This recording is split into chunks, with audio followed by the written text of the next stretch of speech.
Assalamualaikum warahmatullahi wabarakatuh. Shalom, Om Swastiastu, Namo Buddhaya, salam kebajikan bagi kita semua. Halo teman-teman, kami dari kelompok 5 Hukum Hak Kekayaan Intelektual kelas G. Kami akan membuat video pembelajaran mengenai rahasia dagang untuk memenuhi nilai UAS Hukum Hak Kekayaan Intelektual kelas G semester 4. Perkenalkan, nama saya Syifa Indah Aprilia dengan NIM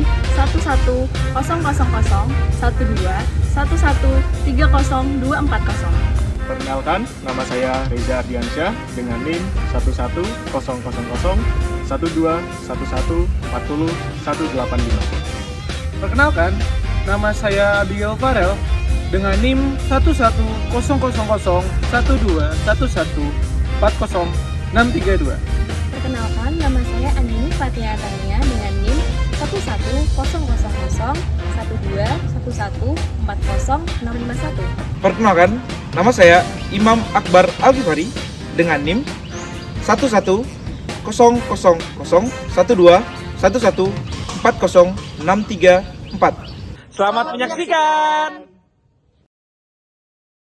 Sejarah rahasia dagang. Rahasia dagang telah menjadi bagian penting dalam sejarah perdagangan manusia. Sejak zaman kuno hingga era modern, pedagang dan perusahaan telah menjaga rahasia mengenai pengetahuan, teknik, dan metode dagang mereka. Pada abad pertengahan, kota-kota perdagangan seperti Venesia membangun monopoli dagang dengan menjaga rute dan produksi rahasia. Revolusi industri membawa inovasi dan perlindungan hukum untuk rahasia dagang. Saat ini, teknologi informasi menjadi tantangan baru dengan perlunya keamanan data dan perlindungan cyber. Dalam kompetisi perdagangan yang sengit, rahasia dagang tetap menjadi aset berharga dalam mempertahankan keunggulan komersial. Baik, selanjutnya, pengertian dan dasar hukumnya rahasia dagang.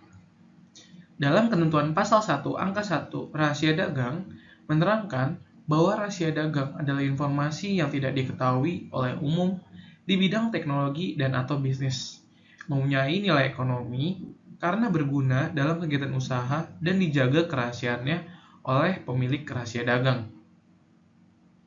Adapun informasi yang tidak diketahui secara umum dan dijaga sebagai rahasia oleh suatu perusahaan untuk memberikan keuntungan kompetitif. Informasi ini dapat berupa formula, resep, metode produksi, data pelanggan, strategi pemasaran, atau informasi lain yang memiliki nilai ekonomi dan memberikan keunggulan kepada perusahaan yang memilikinya. Perlindungan atau dasar hukum rahasia dagang saat ini diatur dalam Undang-Undang Nomor 30 Tahun 2000 tentang Rahasia Dagang atau yang disingkat dengan Undang-Undang Rahasia Dagang. Ruang lingkup rahasia dagang. Dalam pasal 2 Undang-Undang Nomor 30 Tahun 2000 tentang rahasia dagang, ruang lingkup perlindungan rahasia dagang meliputi yang pertama metode produksi. Metode produksi ini merupakan kegiatan untuk menciptakan dan juga menambah kegunaan suatu barang atau jasa dengan menggunakan faktor-faktor yang ada seperti tenaga kerja, mesin, bahan baku, dan dana agar lebih bermanfaat bagi kebutuhan manusia. Yang kedua, ada metode pengolahan. Metode pengolahan sendiri ini memiliki pengertian sebagai sebuah proses membentuk atau mengolah sesuatu guna mengubah wujud, unsur, atau sesuatu hal yang memiliki tujuan dan hasil yang jelas. Lalu yang terakhir ada metode penjualan atau informasi lain di bidang teknologi dan atau bisnis yang memiliki nilai ekonomi yang tidak diketahui oleh masyarakat umum. Baik, materi berikutnya adalah materi pokok yang dilindungi dalam rahasia dagang. Seperti apa pengertiannya? Jadi materi pokok dalam rahasia dagang adalah informasi atau pengetahuan yang dianggap bernilai dan rahasia oleh suatu perusahaan atau individu dan merupakan elemen kunci dalam keunggulan kompetitif mereka. Jadi ketika kita lihat dalam dunia bisnis ataupun dalam persaingan usaha, keunggulan kompetitif adalah elemen yang paling penting dan juga kunci karena bernilai sangat rahasia. Karena itu merupakan suatu value ataupun keunggulan kompetitif mereka untuk bersaing dengan perusahaan ataupun dengan bisnis-bisnis yang lainnya. Dan rahasia dagang meliputi segala jenis informasi bisnis yang tidak diketahui umum oleh orang lain dan memberikan keuntungan kompetitif kepada pemiliknya. Kemudian berikutnya adalah terkait dengan contoh materi pokok yang sering dianggap sebagai rahasia dagang. Yang pertama adalah formula atau resep produk. Ini adalah informasi tentang bahan-bahan, proporsi atau proses yang digunakan untuk membuat produk yang unik atau memiliki keunggulan tertentu. Contohnya adalah misalnya seperti resep ataupun formula dalam membuat Coca-Cola ataupun membuat produk-produk lainnya yang sudah sangat khas dengan mereka. Kemudian yang kedua adalah metode produksi. Ini terkait dengan informasi tentang proses atau metode yang digunakan untuk memproduksi barang dan layanan atau ya dengan efisiensi atau kualitas yang lebih baik dibandingkan dengan pesaingnya. Contohnya adalah metode produksi ataupun hal-hal lain yang inovatif dan tidak diketahui oleh pesaing yang dapat memberikan keunggulan kompetitif. Dan yang ketiga terkait dengan riset dan pengembangan, yaitu berisi data atau temuan dari penelitian yang dari pengembangan ya yang diketahui oleh publik dan memberikan dukungan yang kompetitif. Contohnya misalnya teknologi dalam industri farmasi ataupun teknologi informasi yang inovatif. Kemudian berikutnya adalah contohnya adalah informasi pelanggan, yakni data yang dikumpulkan tentang preferensi, kebiasaan atau perilaku pelanggan yang memberikan wawasan yang berharga untuk meningkatkan strategi pemasaran, pengembangan produk ataupun layanan pelanggan. Nah, dalam hal ini contohnya adalah misalnya preferensi ataupun kebiasaan pembelian yang ada dalam pelanggan ataupun data demografis yang dapat menjadi rahasia dagang jika dikumpulkan untuk digunakan secara efektif untuk mengembangkan strategi pemasaran yang lebih baik misalnya. Kemudian yang berikutnya adalah strategi pemasaran, yaitu rencana atau pendekatan khusus dalam memasarkan produk atau layanan yang memberikan keunggulan kompetitif. Jadi di sini adalah terkait dengan informasi strategi pemasaran, bagaimana terkait dengan perusahaan ataupun individu tersebut bisa bersaing dalam strategi pemasaran mereka, seperti menggunakan merek dan lain sebagainya, ataupun strategi-strategi lain yang bersifat kuantitatif ataupun kualitatif bagi perusahaan mereka. Kemudian yang berikutnya adalah basis data rahasia. Ini merupakan kumpulan data yang disimpan secara rahasia dan memberikan informasi yang berharga untuk perusahaan. Pemilikan trade secret dan tanggung jawab kerahasiaannya.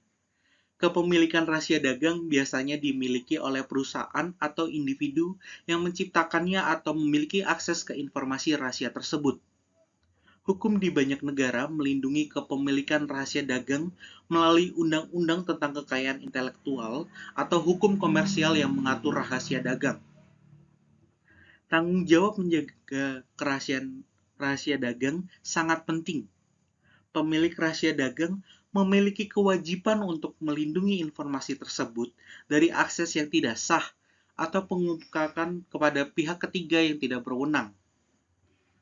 Beberapa aspek tanggung jawab kerahasiaan yang penting meliputi pembatasan akses, perjanjian kerahasiaan, pelatihan, serta kesadaran, pengendalian dokumentasi, serta perlindungan teknologi.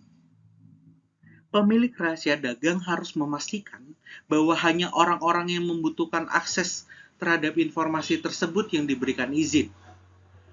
Pembatasan fisik dan pengaturan izin akses elektronik dapat digunakan. Perjanjian kerahasiaan dapat meningkat pihak-pihak yang terlibat dan memberikan dasar hukum jika ada pelanggaran. Pelatihan dan kesadaran mengenai pentingnya menjaga kerahasiaan informasi harus diberikan kepada karyawan dan pihak terkait. Pengendalian dokumen dan catatan terkait rahasia dagang juga perlu dilakukan untuk mencegah pengungkapan yang tidak diinginkan. Selain itu, langkah-langkah pelindungan teknologi seperti enkripsi data, firewall, dan keamanan cyber diimplementasikan. Tanggung jawab menjaga rahasia dagang sangat penting, karena ada beberapa bagian yang tidak sah, dapat mengakibatkan kerugian finansial serius dan kehilangan keuntungan. Selanjutnya akan disampaikan oleh rekan saya. Baik, selanjutnya saya akan menjelaskan mengenai pelanggaran yang menyangkut trade secret atau rahasia dagang. Pelanggaran rahasia dagang ada dua macam, yaitu diatur dalam pasal 13 dan pasal 14 Undang-Undang Nomor 30 Tahun 2000 tentang rahasia dagang yang menyatakan dalam pasal 13, Pelanggaran rahasia dagang terjadi apabila seseorang dengan sengaja mengungkapkan rahasia dagang, mengingkari kesepakatan, atau mengingkari kewajiban tertulis atau tidak tertulis untuk menjaga rahasia dagang yang bersangkutan. Contoh kasus yang melanggar pasal 13 ini pernah terjadi di Indonesia, di mana pada tahun 2008 terdapat karyawan yang membocorkan rahasia dagang tempat perusahaannya bekerja. Dia membocorkan rahasia dagang tersebut ke perusahaan lain untuk memenangkan tender proyek dalam pengadaan barang. Ia dibayar sebesar 200 juta rupiah dan ia mengaku telah keluar dari perusahaan tempatnya bekerja. Padahal dalam peraturan perusahaan, hal tersebut tidak benar dan si karyawan diwajibkan untuk merahasiakan rahasia dagang perusahaan tempat ia bekerja. Akibat perbuatannya, karyawan tersebut merugikan perusahaan tempat ia bekerja, di mana perusahaan tersebut akhirnya tidak dipercaya oleh konsumennya. Sehingga si karyawan dipidana penjara selama 1 tahun 2 bulan. Yang kedua, diatur dalam pasal 14, seseorang dianggap melanggar rahasia dagang pihak lain apabila ia memperoleh atau menguasai rahasia dagang tersebut dengan cara yang bertentangan dengan peraturan perundang-undangan yang berlaku. Contoh kasus yang melanggar pasal 14 pernah terjadi di Indonesia, di mana melibatkan dua pihak antara pabrik kopi Tiga Putra Berlian yang baru mendirikan perusahaannya dan pabrik kopi Bintang Harapan. Pada awalnya, pemilik Tiga Putra Berlian ingin merekrut karyawan dari Bintang Harapan dan mengiming-imingi gaji 2 kali lipat lebih besar. Namun ia memerintahkan karyawan tersebut untuk mengambil contoh kopi hasil produksi Bintang Harapan dan mendokumentasikan mesin-mesin penggilingan kopi, saringan kopi, serta packaging dari kopi hasil produksi pabrik kopi Bintang Harapan. Hal tersebut dilakukan dengan maksud agar hasil kopi produksi pabrik Tiga Putra Berlian sama persis dengan hasil kopi produksi Bintang Harapan. Nah, kemudian perbuatan ini dilakukan tanpa seizin dan tanpa sepengetahuan dari pemilik pabrik kopi Bintang Harapan, sehingga perbuatan ini melanggar pasal 14. Baiklah, di sini saya akan melanjutkan penjelasan dari teman-teman kelompok saya mengenai akibat hukum terhadap pelanggaran rahasia dagang. Pemilik rahasia dagang dapat dikategorikan telah mengupayakan informasi serahasianya, tergantung dari situasi, kondisi, dan tempat di mana rahasia itu disampaikan. Pengaturan dan upaya hukumnya dapat dilihat dalam Undang-Undang Rahasia Dagang Nomor 30 Tahun 2000 pada pasal 13, pasal 14, sedangkan terhadap pelanggarannya terdapat di dalam pasal 11 dan pasal 12 yang hukumnya secara perdata, sedangkan secara pidana terdapat di dalam pasal 17. Dalam hal upaya hukumnya, apabila terjadi pelanggaran pada usaha franchise di bidang makanan dan minuman dapat ditempuh melalui 2 jalur, yaitu litigasi dan non-litigasi. Litigasi merupakan upaya hukum yang dapat diajukan melalui pengadilan, sedangkan non-litigasi dapat diselesaikan melalui alternatif penyelesaian sengketa atau ADR, lembaga penyelesaian sengketa atau melalui prosedur yang disepakati oleh pihak-pihak yang bersengketa. Terima kasih bagi yang sudah menonton. Bila ada kata-kata yang salah, mohon dimaafkan. Sekian dari kami, jangan lupa like, komen, dan subscribe. Wassalamualaikum warahmatullahi wabarakatuh. Salam, Om Santi Santi Santi Om, Namo Buddhaya, salam kebajikan untuk